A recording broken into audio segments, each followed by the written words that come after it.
नमस्कार, वक्त हो गया है उत्तराखंड की खबरों का। आपके साथ मैं हूं अपर्णा मौजम और खबरों की शुरुआत में सबसे पहले बात करते हैं कोरोना बम की। जी हां, उत्तराखंड में एक बार फिर कोरोना बेकाबू होता दिख रहा है। पिछले 24 घंटे में कोरोना के 1953 नए मामले सामने आए हैं, जबकि इस दौरान 13 मरीजों की मौत हो गई है, जिसमें से अकेले 12 देहरादून से हैं तो एक मरीज हरिद्वार से।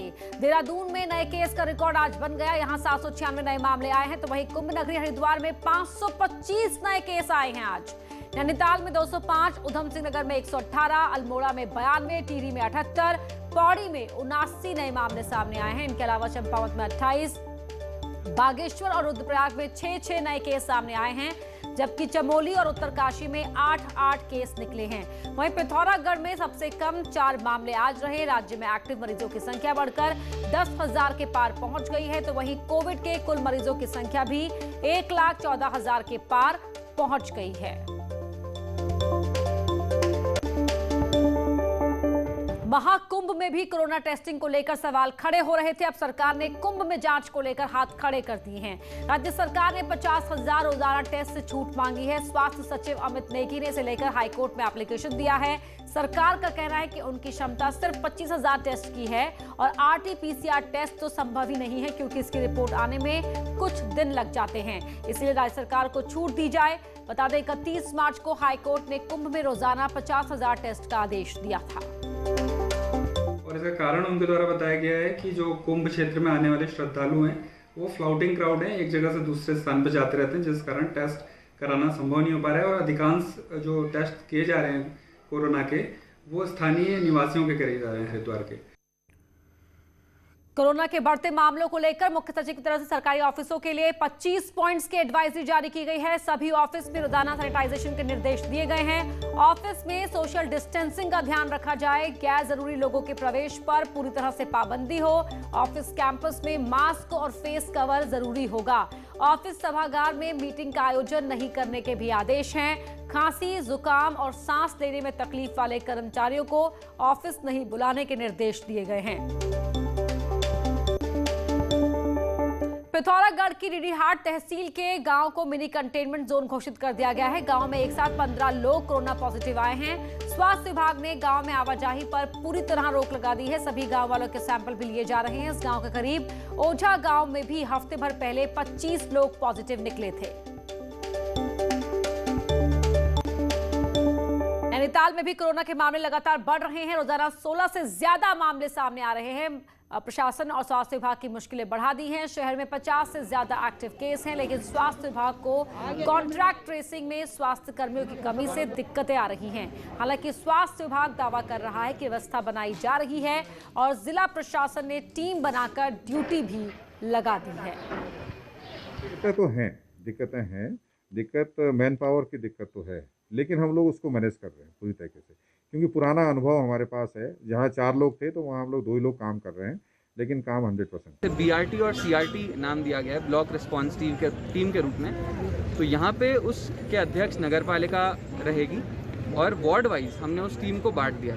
तो जैसे ही किसी भी घर में अगर कोई कोविड पॉजिटिव पेशेंट आता है, तो ये टीम स्वयं उनके घर पे जाके उनसे पता करेगी कि उनके प्राइमरी कॉन्टैक्ट्स और सेकेंडरी कॉन्टैक्ट्स कौन रहे हैं, और उसके बाद उनके कॉन्टैक्ट्स का भी टेस्ट किया जाएगा।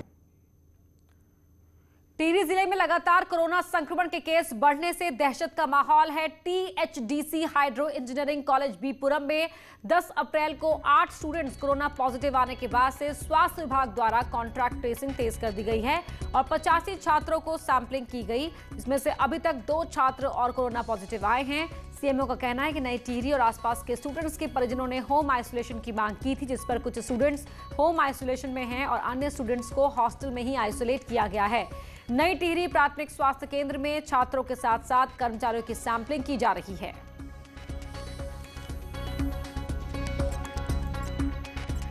रुड़की इलाके में मंगलवार को 257 लोग कोरोना पॉजिटिव पाए गए, जिसके बाद पूरे इलाके में लगातार सैंपलिंग बढ़ाई जा रही है। स्वास्थ्य विभाग ने सभी को सतर्क रहने की हिदायत दी है। साथ ही कोविड मरीजों के संपर्कों की भी सैंपलिंग की जा रही है।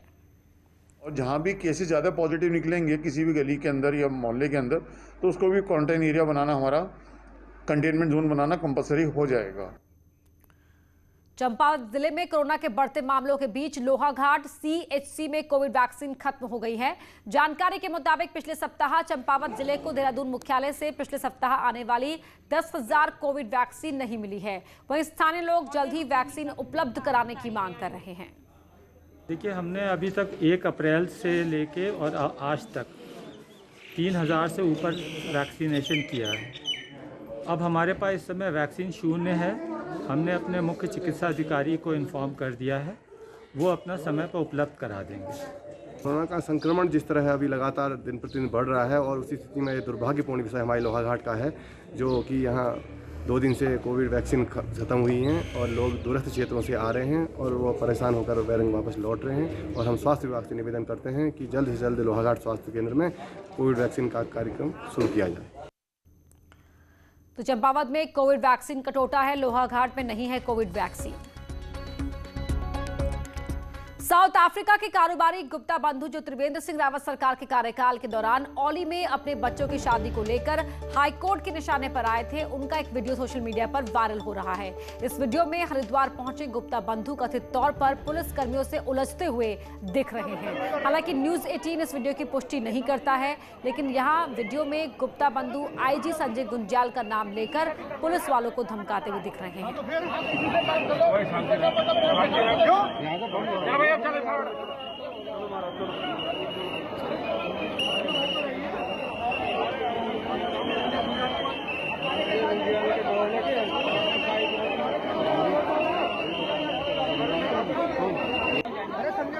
भाई साहब कहते हैं मैं संजय गुंजाल को फोन लगाऊंगा ना। अरे बताओ क्या बदतमीजी कर रहे हो, ये समझ नहीं रहे। देखिए, जो नियमों का अगर कोई पालन नहीं करेगा, कानूनी रूप से अगर वो गलत रहेगा, तो कोई भी व्यक्ति हो कानून से ऊपर नहीं है। अगर उसमें किसी नियम का अनुपालन नहीं किया हो या किसी क्राइम पे वो अगर इन्वॉल्व रहा हो या अपराध की श्रेणी में आता है, तो जरूर कार्रवाई की जाएगी।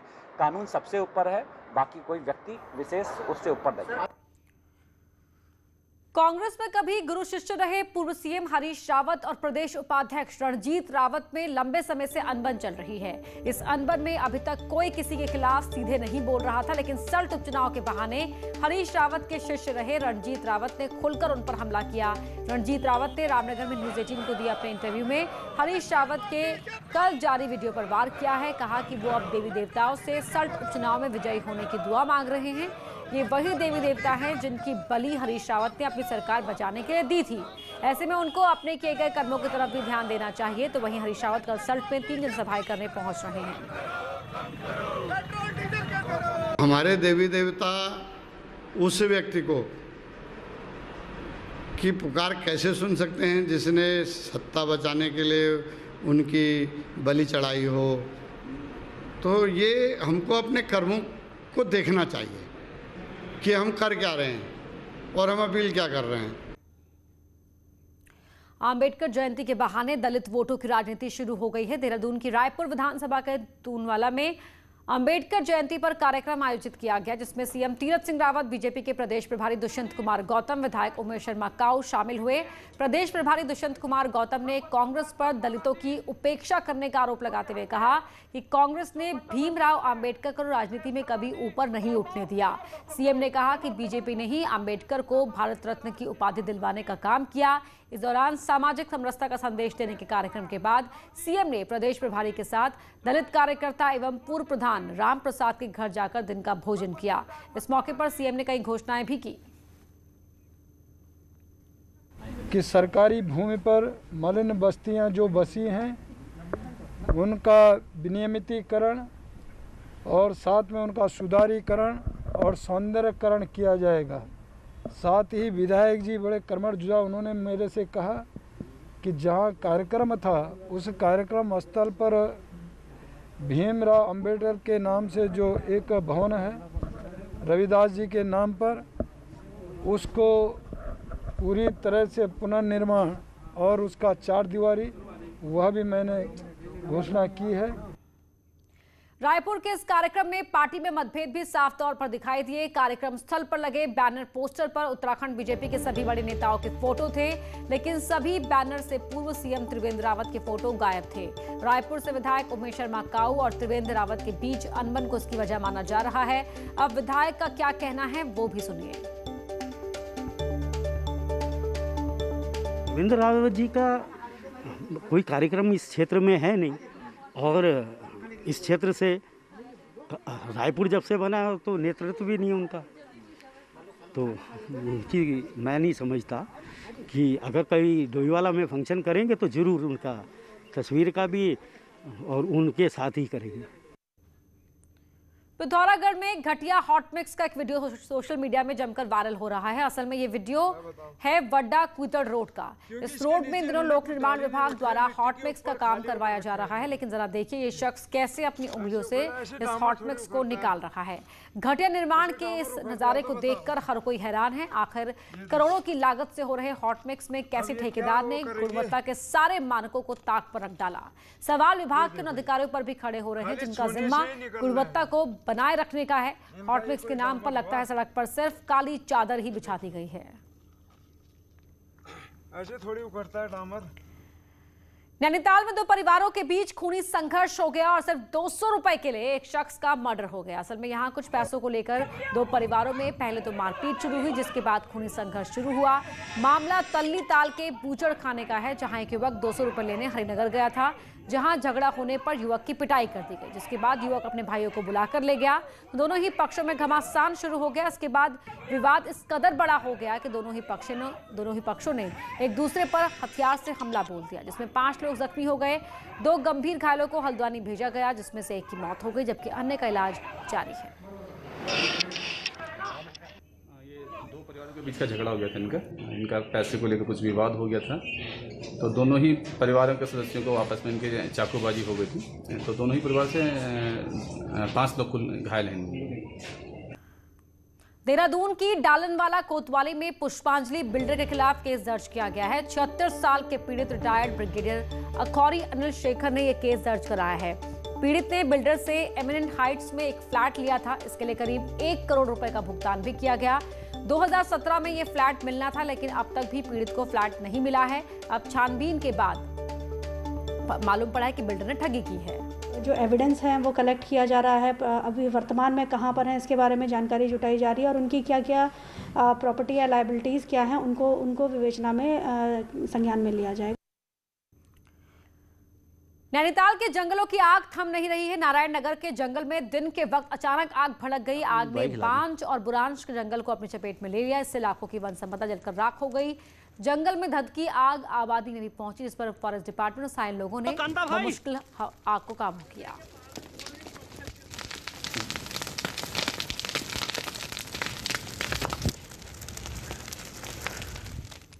एक तरफ पहाड़ के जंगल आग से धधक रहे हैं, तो वहीं कुछ लोग ऐसे भी हैं जो इस आग को और ज्यादा भड़का रहे हैं। पिथौरागढ़ फॉरेस्ट डिपार्टमेंट ने सौर लेक के जंगलों में आग लगाने के आरोप में एक शख्स को अरेस्ट किया है।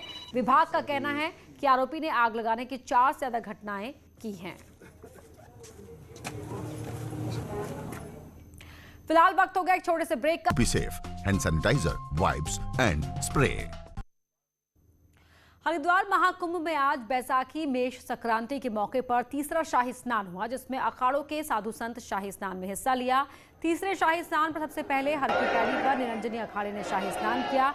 हजारों की संख्या में साधु संत घाट पहुंचे और स्नान किया। तो वहीं जूना अखाड़ा भी हर की पैड़ी पहुंचा और स्नान किया। शाम तक करीब 10 लाख लोगों के गंगा में डुबकी लगाने का अनुमान है।